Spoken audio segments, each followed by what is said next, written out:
클레오파트라의 코는 정말로 컸나요? 3. 클레오파트라의 이야기 중 가장 잘 알려진 것은 악티움의 전에서 패배하자 안토니우스의 자살에 이어 독사로 명예로운 죽음을 맞이했다는 내용이다. 그런데 클레오파트라가 자살하게 된 근거에는 약간의 설명이 필요하다. 한마디로 클레오파트라가 안토니우스와 연합했지만 옥타비아누스에게 패배했는데 클레오파트라는 곧바로 승리자인 옥타비아누스와 만난다. 로마의 역사학자 디오카시우스는 안토니우스가 자살한 후의 일로 그들이 만난 곳은 클레오파트라가 평소에 자신이 죽으면 묻히겠다고 건설한 영녀라고 적었다. 영녀 안에는 시저의 조상이 둘러싸여 있었는데 클레오파트라는 자신이 시저의 부인이었고 아이도 낳았음을 강조하고 시저의 편지도 공개했다고 한다. 한마디로 시저와의 관계를 생각해서라도 자신을 박해하지 말라는 뜻이다. 그런데 옥타비아누스가 그녀의 접근에 어떤 반응도 보이지 않자 클레오파트라는 방향을 바꾼다. 그녀가 무릎을 꿇고 자신이 안토니우스 곁에 묻히고 싶다고 애원했는데 옥타비우스가 그녀의 말에 반대하지 않았다는 설명이다. 옥타비우스의 마음을 돌려놓는 데 실패한 클레오파트라는 명철한 판단을 내린다. 자신이 사전에 만든 영녀에서 스스로 독사에게 물려 죽음의 길을 선택함으로써 최후의 자존심을 지켰다는 것이다. 이 당시 벌어진 내용은 클레오파트라를 깎아내리는 데 공헌하여 후대에 그려진 그림을 보면 옥타비아누스가 도도하게 앉아있거나 서있는 자세의 클레오파트라가 애원하는 장면이 나온다. 한마디로 클레오파트라가 옥타비우스에게 접근하다가 딱지 맞았다는 뜻이다. 이런 내용이 옳고 그른 것은 제외하더라도 여기에는 상당한 배경이 있다. 그것은 옥타비아누스와의 악티움의 전에서 클레오파트라가 보인 이상한 행동 때문이다. 옥타비아누스와 안토니우스 클레오파트라의 연합군이 로마 제국의 패자를 놓고 혈투를 벌인 악티움 해전을 면밀하게 살펴보면 매우 의아한 장면이 발견된다. 우선 학자들이 가장 의아하게 생각하는 것은 압도적인 전력을 갖고 있던 안토니우스와 클레오파트라의 연합군이 악티움 해전에서 옥타비아누스에게 패배했다는 점이다. 클레오파트라 시선으로 보면 이집트는 전통적으로 파라오가 군사령관으로 전장에서 선두에 서서 전투를 독려했다. 클레오파트라가 악티움 해전에서도 직접 이집트군을 지휘했는데 이는 클레오파트라가 여자 파라오임에도 이집트를 확실하게 장악하고 있었다는 것을 의미한다. 클레오파트라가 이와 같이 악티움 해전에 직접 참여한 것은 여러 가지 의미가 있다. 사실 이집트에서 단 3명의 여왕 중 1명인 클레오파트라가 직접 전투 현장에서 이집트 함대를 지휘한다는 것은 간단한 일이 아니다. 그녀가 해전에 참여한 이유가 있다는 뜻이다. 당시 안토니우스가 클레오파트라에게 준 선물은 클레오파트라보다 200여 년 전 이집트 전성기 때의 이집트 영토를 거의 모두 확보했다는 것을 의미한다. 그러므로 클레오파트라가 이집트의 파라오 즉 자신의 힘으로 이집트의 영토를 찾았으므로 악티움 해전에서도 선단에서 진두지휘하는 것을 당연하다고 생각했다는 것이다.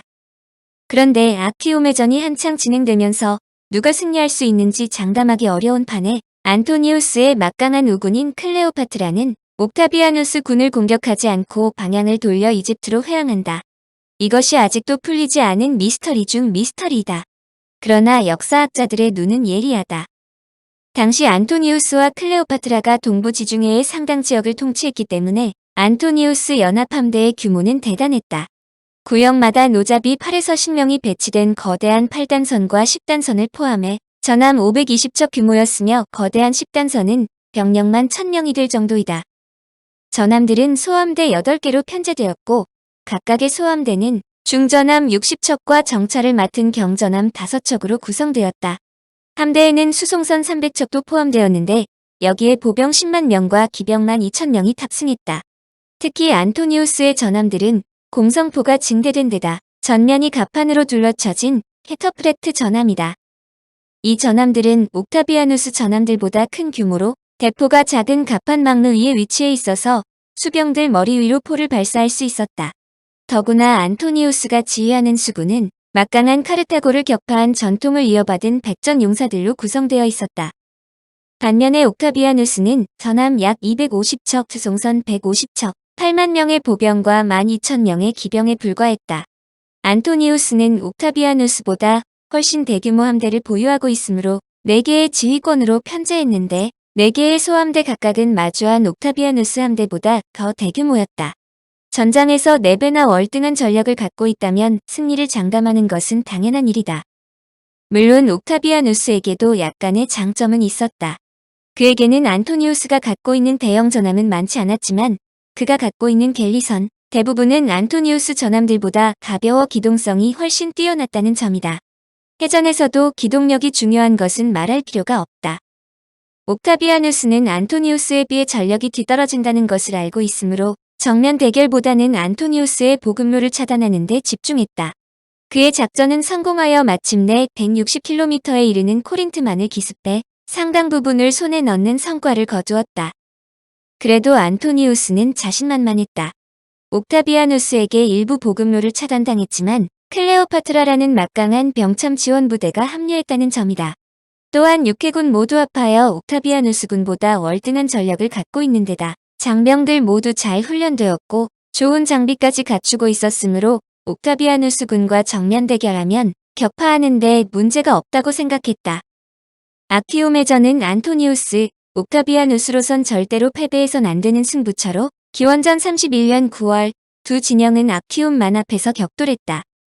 옥타비아누스 함대의 총사령관 아그리파의 지휘하에 빠른 전함으로 안토니우스의 노를 쳐부수거나 보다 규모가 큰 적의 강화된 측면을 들이받고 로마의 장기라 할 수 있는 배에 올라 전투하는 보딩 전법으로 전투를 벌이면서 위장 후 퇴후 다시 돌격하는 게릴라 전법을 고수했다.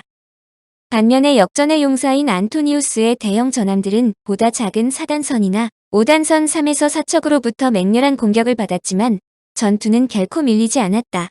그런데 여기에서 세계사를 놀라게 하는 일이 벌어진다. 이집트 함대 사령관은 클레오파트라에게 악티움만에서는 바람이 오후 늦게 서쪽에서 생겼다가 방향을 바꿔 북쪽에서부터 강하게 부는 경우가 많으므로 이를 이용하면 옥타비아누스를 사로잡을 수 있다고 조언했다. 함대 사령관의 조언을 듣고 클레오파트라는 곧바로 진군을 명했다. 클레오파트라의 60척 함대가 진군하기 시작하더니 옥타비아누스의 소함대와 중앙 소함대 사이에 생겨난 틈으로 밀고 들어왔다. 옥타비아누스로서는 절대절명의 순간이 다가온 것이다. 그런데 클레오파트라는 옥타비아누스의 소집단에 접근하면서도 아무런 지시를 내리지 않고 그대로 함대를 진행하도록 명령했다. 즉 클레오파트라의 대함대는 한창 전투 중임에도 불구하고 옥타비아누스를 공격하지 않고 전장의 중앙을 유유히 통과한 후 이집트로 향한 것이다. 학자들은 안토니우스의 동맹군인 클레오파트라의 전함들이 옥타비아누스 함선들을 공격했다면 결정적으로 전투의 흐름을 바꾸어 놓았을 것으로 추정한다. 악티움해전에서 클레오파트라의 행동은 그야말로 미스터리가 아닐 수 없는데 상황을 보다 악화시킨 것은 안토니우스의 악수이다. 클레오파트라가 전장에서 빠져나가는 것을 파악한 안토니우스는 더 이상 전투를 하지 않고 남은 전투선단을 이끌고 그녀의 뒤를 따라 이동했다. 학자들은 안토니우스가 옥타비아누스와의 전투에서 큰 피해를 보지 않았으므로 다음 결정적인 기회를 예상하며 철수했다고 생각한다. 실제로 두 사람은 곧바로 만났으며 옥타비아누스와의 1차 전투에 큰 의미를 부여하지 않았다. 그런데 옥타비아누스는 안토니우스보다 한 수 위였다.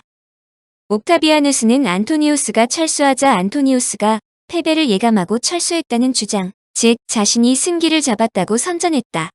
그러나 안토니우스와 맞대결하면 불리하므로 안토니우스를 직접 공격하는 것이 아니라 주변들을 공격하여 주변을 점령하기 시작했다.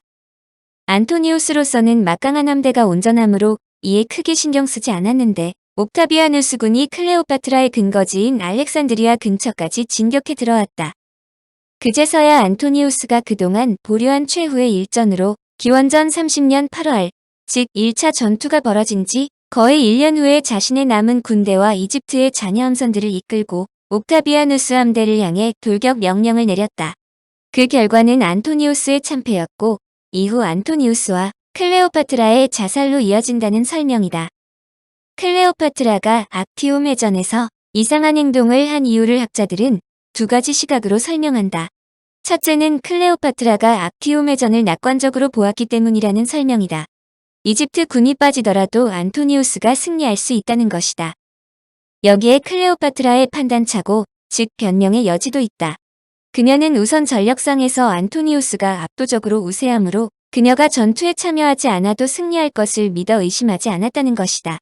더구나 클레오파트라 선단은 기본적으로 공격군이 아니라 병참군이었다. 그러므로 그녀가 일부 공격 함선을 투입했다고 해서 반드시 승리한다는 보장이 있는 것도 아니라는 점이다. 한마디로 그녀가 빠져도 안토니우스가 승리한다는 것이다. 두 번째는 이와는 전혀 다른 각도의 시각으로 클레오파트라가 옥타비아누스에 대한 보험을 생각했다는 것이다. 전투는 항상 변수가 있기 마련이다. 절대 열세인데도 승리할 수 있는 것이 전쟁인데 악티움의 전에서 옥타비아누스와 안토니우스의 전투에서 만약 안토니우스가 패배한다면 상황이 복잡해진다. 이집트와 안토니우스가 승리하면 문제가 없지만 만약 옥타비아누스가 승리하면 이집트 자체가 위험해질 수 있다는 점이다. 그러므로 학자들은 클레오파트라가 옥타비아누스를 공격하지 않은 것을 일종의 보험으로 생각한다. 한마디로 옥타비아누스가 승리할 때를 대비하여 보험을 들었다는 뜻이다. 안토니우스와 옥타비아누스의 악티움의 전은 로마의 패권을 다투는 것이지만 그녀로서는 이집트를 지키는 것이 중요했다는 뜻이다. 그러므로 악티움의 전이 옥타비아누스의 승리로 끝나자 클레오파트라는 점령자인 옥타비우스에게 접근한 것은 악티움의 전이 결정적인 순간일 때 자신이 공격하지 않았다는 것을 강조하기 위해서라고 추정한다. 여하튼 클레오파트라와 옥타비아누스가 만난 것은 사실로 보이는데 이 만남은 두 가지로 나뉜다. 첫째는 승자인 옥타비아누스에게 자신이 악티움의 전에서 보인 보험을 생각해서 이집트를 살려달라고 청탁했는데 거절당했다는 것이다. 둘째는 클레오파트라가 옥타비아누스에게 접근하려다 실패한 것으로 설명한다. 시저 안토니우스를 막대한 재산으로 유혹했으므로 옥타비아누스도 그녀 편으로 넘어올 것이라는 뜻이다. 그런데 이번에는 전혀 달랐다. 옥타비우스는 그녀의 접근을 한마디로 거절해버렸을 뿐만 아니라 오히려 그녀를 로마로 보내 길거리에서 쇠사슬로 묶어 끌고 다니겠다는 말로 증오심마저 드러냈다고도 알려진다. 두 번째 시각에 대해서는 상당한 자료들이 있는데 그것은 옥타비우스가 클레오파트라에게 보인 냉정한 행동은 상당히 고차원적인 면을 생각하여 내린 결단으로 추정하기 때문이다. 우선 당대의 로마인들은 패배한 자는 승리자에게 이미 목숨을 빼앗긴 것으로 간주했다. 그러므로 생포된 적을 일단 살려주는 것은 그만큼 생명을 연장시켜준 자비이므로 승리자는 패배자를 언제 어떻게 다루어도 좋다는 생각을 갖고 있었다. 로마가 카르타고와 혈투를 벌인 후 최종적으로 승리하자 로마는 카르타고인 수십만 명을 단 한 명도 예외 없이 노예로 팔았다. 카르타고의 고관이나 명문 모두 열애 없이 모두 노예가 되었는데 당시의 패배자는 왕이나 왕비일지라도 벌거벗겨 쇠사슬에 묶은 후 로마 거리를 행진하게 하는 것이 관리였다. 클레오파트라가 정통 로마인 시저와 안토니우스를 배경으로 갖고 있지만 최종적으로 그녀는 로마인 옥타비아누스와 대결하여 패배한 것이다. 과거가 어떠하든 중요하지 않다는 생각이다. 그런데 학자들은 이 사건을 매우 예리하게 분석한다. 옥타비아누스가 클레오파트라를 단숨에 거절할 수 있었던 근거다. 클레오파트라가 천하의 시저와 안토니우스를 공략하여 성공한 데는 그녀의 재산 즉 이집트에 부가 큰 역할을 했다. 사실 옥타비아누스로도 이집트에 부가 절대 필요한 것은 사실이다. 그런데 클레오파트라가 시저와 안토니우스를 우군으로 만드는 데 성공하였지만 옥타비아누스에게는 이것이 먹히지 않은 것은 절대 상황이 바뀌었기 때문이다. 옥타비아누스가 악티움 해전에서 안토니우스와 클레오파트라의 연합군을 격파하면서 세계의 구심점이 로마 제국의 옥타비아누스라는 것을 확실하게 정리했기 때문에 클레오파트라의 요구를 들어줄 필요가 없었다는 뜻이다. 즉 옥타비아누스가 클레오파트라를 냉대한 것은 다른 생각을 갖고 있었기 때문이다. 그는 이집트가 로마의 가장 중요한 병참기지가 될 수 있으므로 이를 로마의 속주로 병합하면 시저나 안토니우스처럼 이집트에 구걸할 필요가 없다는 것이다. 그런 경우 패배한 적장을 로마로 끌고 와 로마인들에게 이집트의 멸망을 직접 보여주고 병합하는 것이 중요했다는 내용이다. 이는 옥타비아누스가 클레오파트라를 굳이 우대할 이유가 전혀 없다는 뜻과 다름없다. 한마디로 클레오파트라가 자신의 보험을 들었다고 하지만 클레오파트라의 주장에 동조할 이유가 없었다는 뜻이다. 결론은 이집트는 클레오파트라가 사망한 후 로마의 속주가 되어 완전히 역사에서 사라진다. 클레오파트라가 가장 우려한 일이 현실로 나타난 것이다. 청취자에게 원하는 것은 1. 구독 2. 좋아요